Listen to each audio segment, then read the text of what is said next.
run the code to create the displays anyway.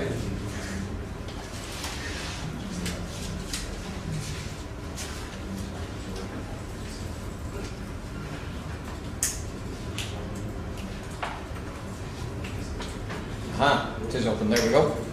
So, while it looks like it disappears, it actually comes up, and it comes up in a new window for me. And when you click on that end icon in the figure, what it does is it opens up this environment for editing a whole figure. Okay, so what's it got in there? Well, things like if we click on the axis, we'll get the axis labels coming up and the properties associated with axes. We can have a look at the different elements in the browser. You can see the line and the axes, no title up there.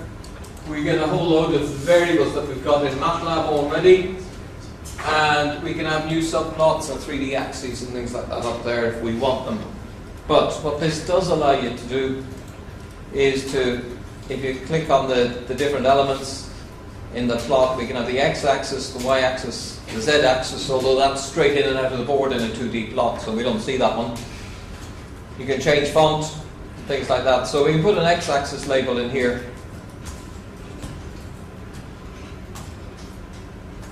Time in seconds, and you can see it comes up on the graph itself straight away. Now, I think the y-axis is displacement.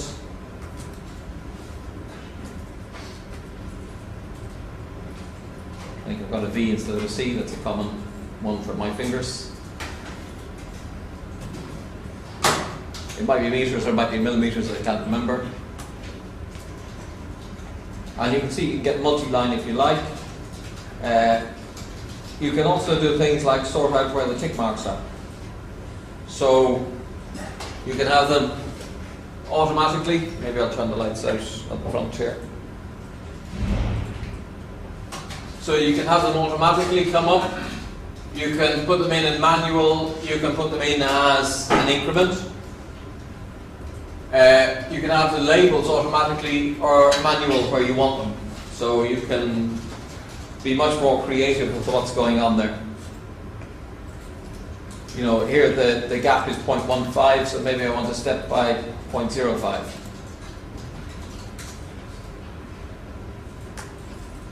And I can apply there.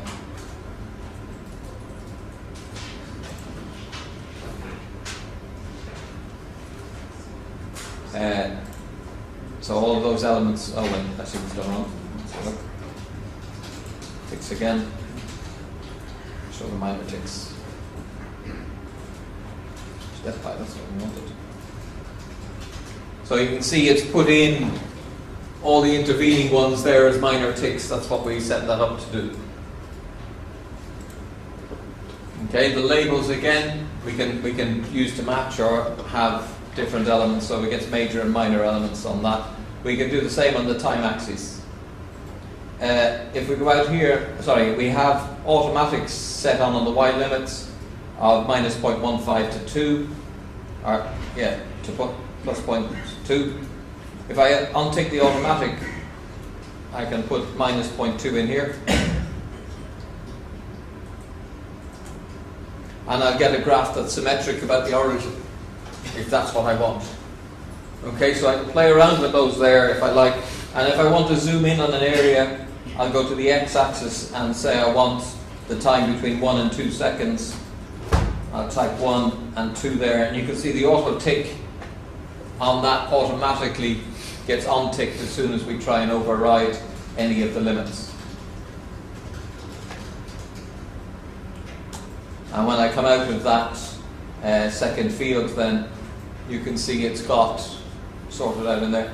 Now I'm saying, well, actually, I want to go back a bit further. So 0.75 maybe. And when I tab out of that, it's got most of what I wanted in there now. I can see what's going on. But I'd like it to be a better scale. I can go from 0 to 0.2. So back into the y-axis and put my limit, lower limit as 0. So you can see how you can rearrange the graph to show and demonstrate exactly what you want. Okay? And that allows you to interact with it, figure it out for yourself as you go along. It's not a case of having to preordain everything in MATLAB. There's also this element of more properties here. So those are other things, and this is kind of the object-oriented aspect of it. All sorts of things down there. A-limit mode, and to find out what's going on with those, the help file is the best place to go and see exactly what all of those means. Okay? Things like camera position, where is it, compared to where the axes are and all the rest. Some of that's happening automatically when you're dealing with it, and some of it's not. Again, things like color can go in there. You know, I don't like the one I've got. And you can check and see what does that mean. So the color means the background fill. Sorry, that's something that's been running in the background, obviously causing trouble.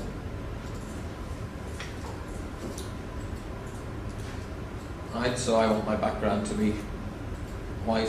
So all of these things, you can find out what's going on there. You can, you know, check it out. White is full percentage of red, green, and blue. You can make up your own color as you go along.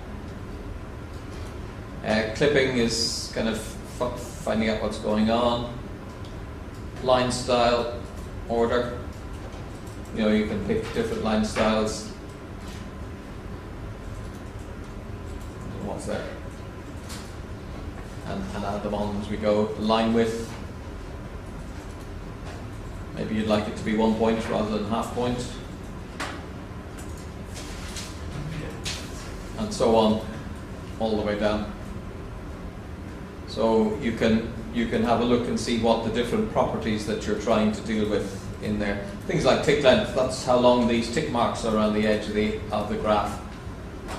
The view then, this says we're on 0 and 90 degrees, that's exactly how we're looking at it. You know, you can change that. And you can see it's kind of tried to spin the three-dimensional axis towards us. So it's spun it around the horizontal axis. If I take the azimuth, it's going to spin it around the vertical axis. So you can see where your graph lies then. All the graphs are three-dimensional, but if we go for an azimuth of 0 and an elevation of 90, then we're looking straight down the z-axis. So there's all sorts of bits going on in there, and it's a case of playing around with them in there. You know, the fonts we can change and things like that. Tick mode, grids. So if you look at the grid here, should be able to apply that. So we've got some strange grids going on in there, but they're so it is play around with that until you get what you want out of it. The other thing that you can do when you're finished is, so if you click on an element here, sorry, that's the other thing I should say. When you click on an element, you get the properties that relate to that particular element. So if I want to make the line thicker, I click on the line, and then I can pick, you know, whatever thickness I want in there to make life look a bit better. I can also have a look at fill and other line colors, markers, things like that. You can change how it gets plotted. You know, stem plots or whatever way you want to show it. Line was what we wanted really for this one. And then there's all sorts of things, so we can put a name in here.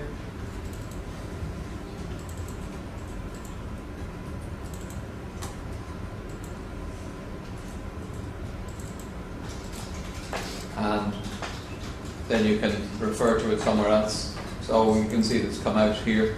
We've got displacement is attached to it up there. You know, we can do things like that. We can change fonts on axes. At the moment it's Helvetica and 10. We might make it 12 to make it a bit bigger. and emphasize it a bit more, you can see all the tick mark numbers have changed. If we go to a label, I might want that to be 16 or 20, just to make it look good. So again, you can just go into that. And then when you click on the graph itself, you get this nice button down on the bottom right that says Export Setup. Okay, and it says, look, what do you want to do? We're going to apply them to the figure.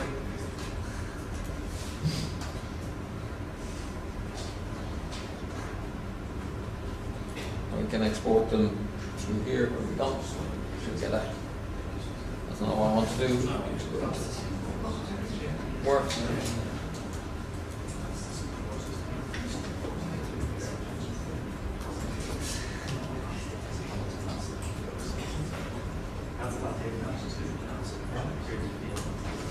So I'm going to get this as displacement graphs.fig.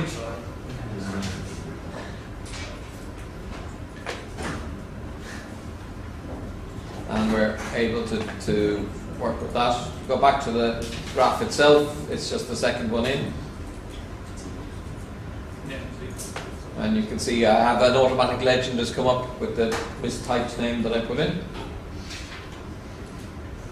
This legend one, I can put those in. I can put a contour on if I want. That's better for surfaces. So show the block tools, hide the block tools, that's what's in there. And the other thing you can do is you can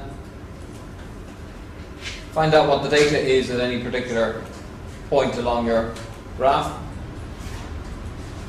Click along the curve and it tells you what the X and Y coordinates are for that. And I think it's if you control and click, or shift and click, you can. It should give us a second one. I'll have to look that up exactly. There's a way to get a second one, I think.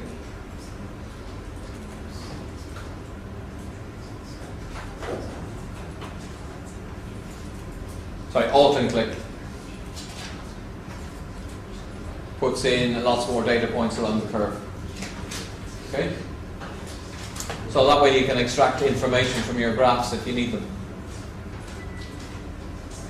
There's the usual zooms and things like that. You can insert your X labels, Y labels, things like that. Axes, we should also have a grid.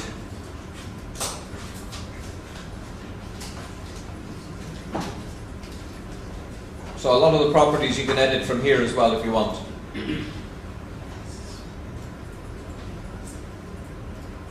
Okay.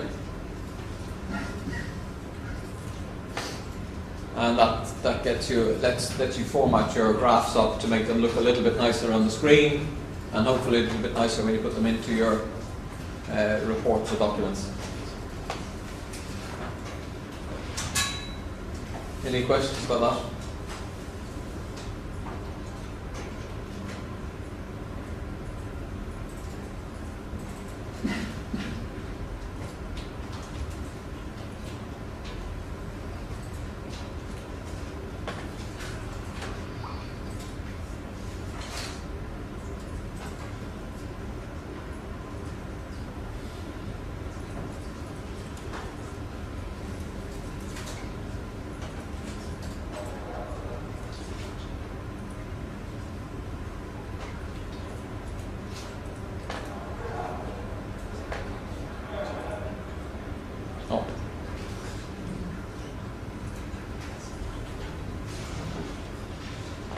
That's it all again if you want.